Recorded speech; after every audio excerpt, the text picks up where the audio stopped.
आज हम देखेंगे क्लास 7th की वर्कशीट नंबर 18 और विषय है गणित।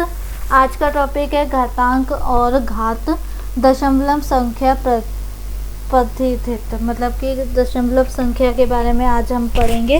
तो पहले देखते हैं, बहुत बड़ी संख्याएं पढ़ने समझने तुलना करने में हमें घातकों का प्रयोग करते हैं। जैसे कि अब देखो यहाँ पर संख्या का प्रसारित रूप, जैसे हमारे पास एग्जाम्पल के तौर पे ये है 47,561। तो इसे हम कैसे करेंगे, 4 multiply by 10,000, 7 multiply by 1,000, 5 multiply by 100, 6 multiply by 10 plus 1। ठीक है, आप ऐसे लिखोगे और फिर ये आपकी क्या हो गई है, प्रसारित रूप हो गया है।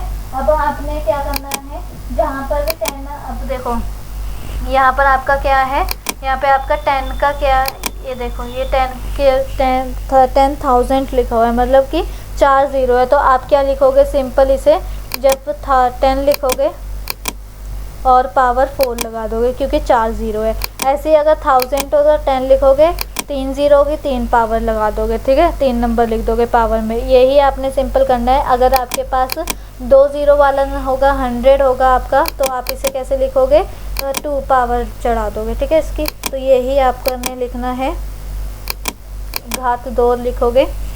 किसी भी संख्या को 1.0 और 10.0 के बीच एक दशमलव संख्या जिसमें 1.0 सम्मिलित है और 10 की घात के गुणनफल के रूप में व्यक्त किया जा सकता है। जैसे कि देखो, हमें किसी भी नंबर को अगर करना है, अब इधर देखो इस वाले क्वेश्चन को, उदाहरण 1 को, तो यहाँ पर हमारे पास क्या है कि अगर इस नंबर को हमें क्या करना है, दशमलव की उसमें दिखाना है, तो हम क्या करेंगे, यहाँ पर इस पॉइंट को उठा के हम 3 के बाद लगा देंगे और फिर पॉइंट के बाद 9 से चालू करेंगे। कितने डिजिट है, तो 1 2 3 4 है ना, या इतनी डिजिट है। उसके बाद पॉइंट अपने आप ही लग जाना है। तो 4 0 से हम इस 10,000 से इसे मल्टीप्लाई कर देंगे और फिर ये नंबर लिखेंगे और 10,000 की जगह 10 की पावर 4 लिख देंगे। तो इसमें क्या हुआ कि हमने इसे 1.0 और 10.0 के बीच में दशमलव संख्या को दर्शाया है। अब ये वही है, इसका घातांकिक रूप है इस नंबर का। तो 3 को मल्टीप्लाई करा 1 लाख से, 9 को मल्टीप्लाई करा 10,000 से, 0 को मल्टीप्लाई करा 1000 से, 8 को मल्टीप्लाई करा 100 से, 7 को मल्टीप्लाई करा 10 से और 8 को मल्टीप्लाई करा 1 से। यहाँ पे 5 0 है तो 10 के पावर 10 का घात 5 हो गया। यहाँ पे 4 0 है, 10 का घात 4 हो गया। यहाँ पे 3 0 है तो 10 का घात 3 हो गया। यहाँ पे 2 0 है तो 10 का घात 2 हो गया। यहाँ पे एक भी 0 नहीं, यहाँ पर 1 0 है तो 10 का घात 1 हो गया। यहाँ पे एक भी 0 नहीं है तो 10 का घात 0 हो गया। ठीक है, आपने ऐसे ही करना है। और इसमें आप देख रहे हो कि ये क्या हो रही है, घटती जा रही है ना। पहले 5 4 3 2 जो घात है इनके, ये घटते जा रहे हैं। ठीक है, उसके बाद हम अब अभ्यास पे आते हैं। तो यहाँ पर देखो, यही हमें करना है मेन हमारा। तो इसमें हम कैसे करेंगे, संख्या को घातक रूप और मानक रूप में व्यक्त कैसे करेंगे। तो यहाँ पर देखो आप, ये देखो, इसे हम ऐसे करेंगे सॉल्व। फर्स्ट वाला ये है 2,70,000 प्लस 9,000 प्लस 400 प्लस 0 प्लस 4। ठीक है, ऐसे लिखते हैं इसे हम। आप चाहे इसके ऊपर क्या लिख दो, 1s 10s 100 1000 ऐसे लिख सकते हो। तो 2 को मल्टीप्लाई किससे करें ताकि 2 लाख आ जाए, 1 लाख से, तो 1 लाख से मल्टीप्लाई कर दिया। 7 को 10,000 से, 9 को 1000 से, 4 को 100 से, 0 को 10 से और 4 को 1 से। अब यहाँ पे कितनी 0 है, यहाँ पे हमारे पास 5 0 है। तो 10 का घात कितना हो गया, 5। यहाँ पे कितनी 0 है, 4 0, तो 10 का घात कितना हो गया, 4। यहाँ पे कितनी 0 है, 3, तो 10 का घात कितना हो गया, 3। यहाँ पे कितनी 0 है, 2, तो 10 का घात हो गया 2। और यहाँ पे 1 0 है तो 10 का घात 1। यहाँ पे एक भी 0 नहीं है तो 10 का घात 0।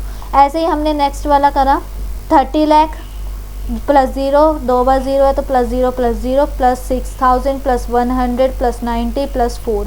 तो 3 multiply by 10 lakh, 0 multiply by lakh, 0 multiply by 10,000, 0 multiply by 1000, 6 multiply by 1000 plus 1 multiply by 100 plus 9 multiply by 10 plus 4 multiply by 1।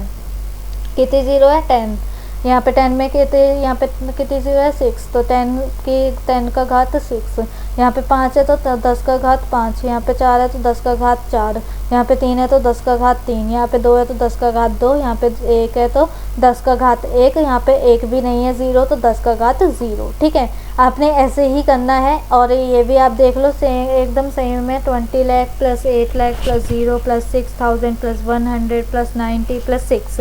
तो पहले आप देखो 2 में कि यहाँ पर कितनी ज़ीरो है 6, तो 10 का घात 6, यहाँ पे 5 फिर 4, ऐसे मतलब घट के आएगी एक एक संख्या, इसका जो घात की एक एक संख्या घटती जा रही है। ठीक है, आप ऐसे ही इसे सॉल्व कर लोगे, लिख लोगे। और उसके बाद आते हैं हम अपने नेक्स्ट क्वेश्चन पे। निम्नलिखित कथनों में प्रकट होने वाली संख्या को मानक रूप में लिखिए। ठीक है, तो दशमलव संख्या में हमें इसे लिखना है, तो इसे हम कैसे लिख सकते हैं, हमें पहले 3 लगाना है। ठीक है, 3 लिखेंगे और 3 को मल्टीप्लाई हम किससे करेंगे, देखो कितनी ज़ीरो है इसके बाद, तो हम ये पॉइंट ले लेते हैं 1 2 3 4 5 6 7 8। ठीक है, 8 ज़ीरो है, तो हम यहाँ पर क्या कह सकते हैं कि 10 की पावर कितनी हो जाएगी, 10 की पावर हो जाएगी 8। ठीक है, और ms लिख दो m/s। ठीक है, जो इसके वो है।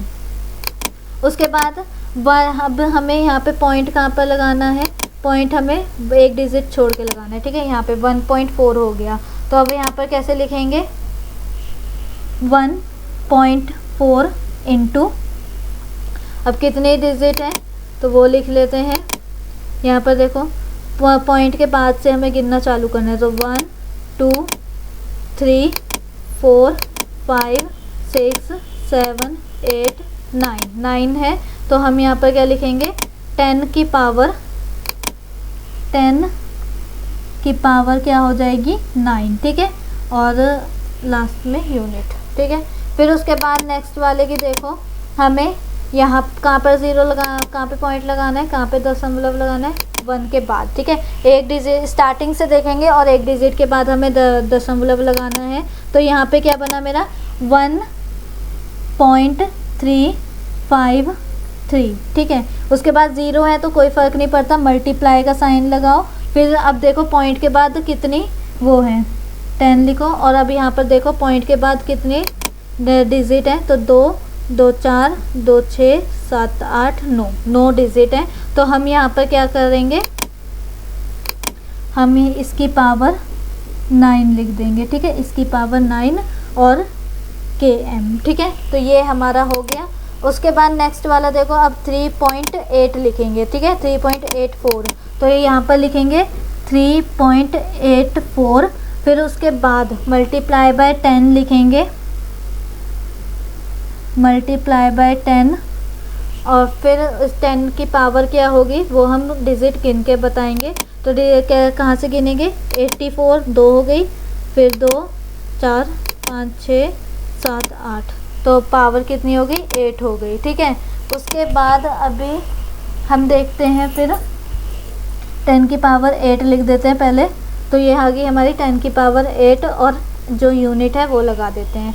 अब उसके बाद नेक्स्ट वाला देखो, नेक्स्ट वाले में है 12, तो 1.2 लिखेंगे, और फिर उसके बाद 1.2 मल्टीप्लाई बाय कितने, अब देखो पॉइंट के बाद कितनी ज़ीरो है ना, कितनी डिजिट है वो लिख देते हैं।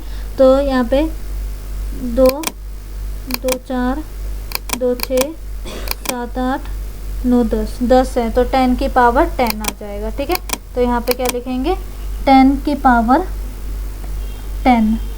ठीक है, ये हमारा ऐसे ही हो गया। हमें मतलब क्या करना है, स्टार्टिंग से देखना है और बस एक डिजिट के बाद पॉइंट लगा देना है, फिर पॉइंट के बाद जितनी डिजिट है उन्हें गिन के मल्टीप्लाई बाय 10 की पावर वो लिख देनी है, जितनी नंबर ऑफ डिजिट होगी।